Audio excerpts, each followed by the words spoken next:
আমি মহাজনের বাসায় থাকি। হ্যাঁ, আমি মহাজনের বাসায় থাকি। মহাজন? জি, কোন মহাজন? আমার যে হাওয়াই মিঠা বিক্রি করে ওনার বাসায় থাকি। তো তোমাকে হাওয়াই মিঠাই কে বিক্রয় করতে দিল? আমি একাই। বাবা, তোমার নাম কি? মোহাম্মদ রিপন। মোহাম্মদ রিপন, সুন্দর নাম। তুমি কি করো? হাওয়াই মিঠা বিক্রি করি। তুমি হাওয়াই মিঠাই কেন বিক্রয় করছো? দাদির 40,000 টাকা নেই ওই জন্য। দাদির 40,000 টাকা নেই। তোমার বাবা মা বেঁচে নেই? বাবা আছে, দেখে না। বাবা বাবা বেঁচে আছেন? জি, তো বাবা আছেন, তারপরে তুমি কেন বিক্রয় করছো? বাবা দেখে না, বাবা বাড়ি থেকে বাইরে তুলে দিচ্ছে। বাবা দেখে না তোমাকে? তোমার মা বেঁচে নেই?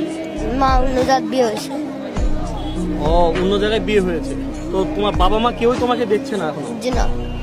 আচ্ছা, সামনে যে ঈদ, তো ঈদে কি তুমি কোনো কিছু কেনাকাটা করেছো? জি না।